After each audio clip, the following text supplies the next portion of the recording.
NDA के तरफ से मुख्य चेहरा चिराग पासवान हो सकते हैं। निश्चित तौर पर हो सकते हैं। बीजेपी के पास बिहार में उस तरीके का कोई चेहरा ही नहीं है जिसके चेहरे पर जो है मुख्यमंत्री चुनाव जो है लड़ा जा सके बिहार में। जिस तरीके से अगर अभी के समय में चुनाव होता है तो जिस तरीके से नौजवानों का युवाओं का जो है चिराग पासवान के प्रति क्रेज दिख रहा है, चिराग पासवान बहुत बड़े फैक्टर हो सकते हैं।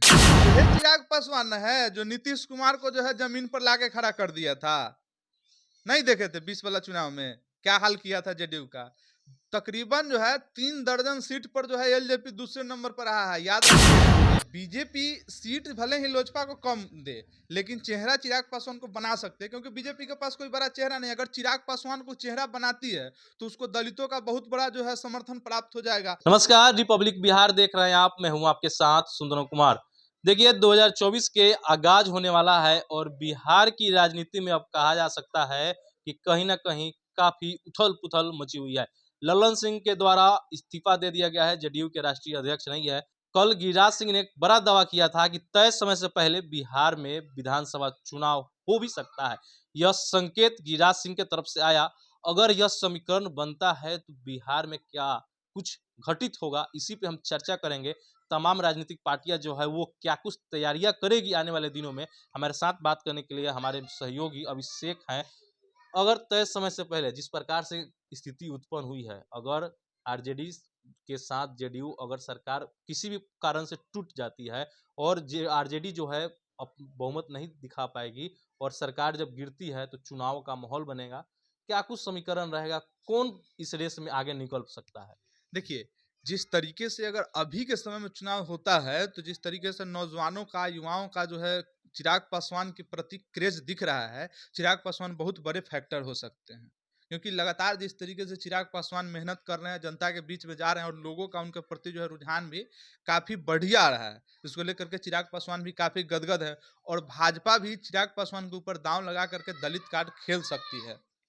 एनडीए के तरफ से मुख्य चेहरा चिराग पासवान हो सकते हैं। निश्चित तौर पर हो सकते हैं। बीजेपी के पास बिहार में उस तरीके का कोई चेहरा ही नहीं है जिसके चेहरे पर जो है मुख्यमंत्री चुनाव जो है लड़ा जा सके बिहार में। लेकिन सवाल तो ये भी होगा कि एक पार्टी जिसको 20 से 25 विधानसभा अगर टिकट भी दे दिया जाए तो उसके लिए कहा जा रहा है कि बहुत है, उसको बिहार में इतना बड़ा पार्टी बना देना कहीं ना कहीं कुछ बीजेपी को अनपच नहीं होगा ये?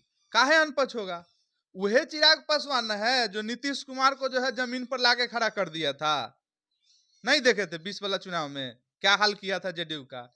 तकरीबन जो है 3 दर्जन सीट पर जो है एलजेपी दूसरे नंबर पर रहा है। याद रखिएगा, इस बात को एकदम ध्यान से नोट कर लीजिए कि वही चिराग पासवान है जो 3 दर्जन सीट पर 2 नंबर पर रहता है। नीतीश कुमार को जो है सत्ता से खींच करके जो है जमीन पर खड़ा कर दिए थे, जो है नीतीश बाबू पिछलग्गू बन के घूम रहे हैं। काहे नहीं बीजेपी दाव लगा सकता है? तो ये बीजेपी अगर दाव लगाती है तो जाहिर सी बात है चिराग के पार्टी का कद बढ़ जाएगा, नंबर ऑफ एमएलए भी इंक्रीज होगा। निश्चित तौर तो पर होगा। कहीं ना कहीं एक ये कहा जाना कि जब शुरुआत में जब रामविलास पासवान थे तब से लेकर के आज तक अगर हम एलजेपी का हम अगर देखा जाए मैप तो कहीं ना कहीं काफ़ी कम सीटों पे वो गठबंधन करते आ रही है। और इस बार चिराग दावा करें कि हमको अगर 243 विधानसभा सीट है तो पूरा चाहिए, आधा चाहिए, 50% चाहिए, यानी कि 121 चाहिए कम से कम। फिर उसके साथ अन्य दल आएंगे तो क्या बीजेपी अगर 100 या उससे अधिक पर मान सकती है, ये तो नहीं, सवाल देखिए, होगा। बीजेपी सीट भले ही लोजपा को कम दे लेकिन चेहरा चिराग पासवान को बना सकते हैं, क्योंकि बीजेपी के पास कोई बड़ा चेहरा नहीं। अगर चिराग पासवान को चेहरा बनाती है तो उसको दलितों का बहुत बड़ा जो है समर्थन प्राप्त हो जाएगा।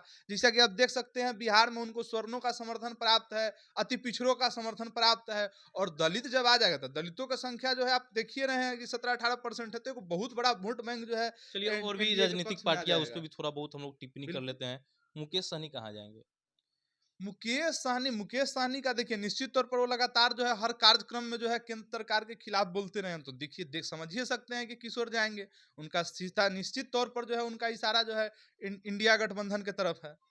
त्रिकोणीय चुनाव होगा, जेडीयू अलग लड़ेगी महागठबंधन से हट करके, आरजेडी यानी महागठबंधन एक दल हो जाएगी और एनडीए एक तरफ हो जाएगा।